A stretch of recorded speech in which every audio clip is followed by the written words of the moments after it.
अच्छा बाबू जी, ये शैतान जो शब्द यूज किया जाता है, हाँ शैतान, हाँ। तो शैतान और भूत प्रेत में क्या फर्क है? देखो, भूत एकदम साधारण है, एकदम साधारण, ज्यादा परेशान नहीं करता। ठीक है। भूत अगर किसी में प्रवेश कर जाए तो निकलना आसान होता है। वो सूक्ष्म शरीर अंदर तक नहीं घुसता, ऊपर के आवरण में रहता है, सूक्ष्म शरीर के ऊपर के आवरण में।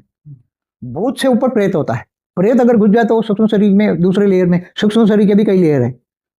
जैसे भूत पहले लेयर में घुसता है, प्रेत दूसरे लेयर में घुसता है सूक्ष्म शरीर का। फिर उससे ज्यादा विकारी होता है पिशाच, ये योनि होती है जिसको जो तुम कहो, वो सूक्ष्म शरीर के तीसरे चौथे आवरण में घुस जाता है, पांचवें आवरण में, सूक्ष्म लास्ट में। वो इतना विकसित हो जाता है तो पूरा सूक्ष्म शरीर पर कंट्रोल करके पूरी बॉडी को चलाता है उसको, और विकारों को भोगता है। कई स्त्रियों में पिशाच घुस जाते हैं तो उसका पूरा विकार उस शरीर से लेते हैं वो लोग। पिशाच स्त्रियों में ज्यादा घुसते हैं ऐसे पिशाच।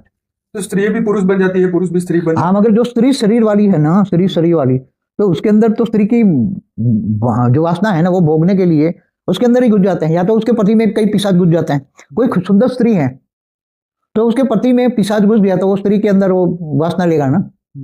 कई बार अलग अलग बहुत हैं उसके भूत प्रेत, तो इतनी तरह परेशान करते हैं। शैतान का क्या?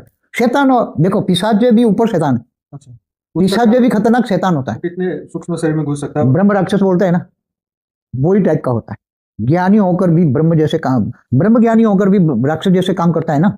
जब ब्रह्म ज्ञानी होता है ना कोई, नहीं, मैं शैतान की बात कर रहा हूं। हाँ, तो शैतान कौन बनता है? ब्रह्म, जो ब्रह्म ज्ञानी, जो ब्रह्म राक्षस बोलता है ना, ब्रह्म राक्षस माना शैतान, वो बहुत हाई क्वालिटी ज्ञानी है मगर कार्य उसके शैतान के। ठीक है। तो जितने भी नेगेटिव कार्य, गंदे से गंदे कार्य, देखो वो किसी में भी शैतान जो है वो किसी में भी प्रवेश कराकर बलि मांगता है, बलि खाता है।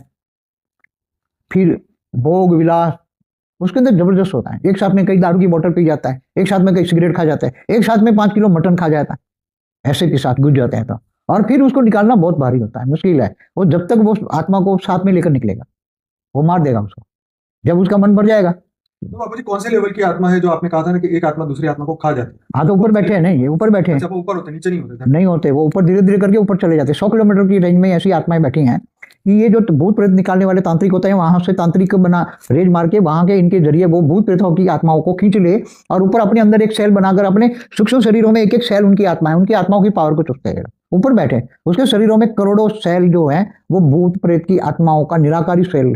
तो फिर उसका अस्तित्व रहता है या खत्म हो जाता है? नहीं रहता है ना, वो तो अरबों साल तक, जब तक अर्ध प्रलय नहीं होता ना तब तक सूक्ष्म जगत में बैठे रहते हैं।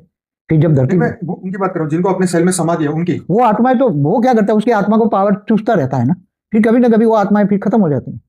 उसकी पावर चूसेगा तो आत्माओं की पावर खत्म हो गया तो खत्म हो गई ना, तो अस्तित्व खत्म हो जाएगा। असली तो खत्म हो गया।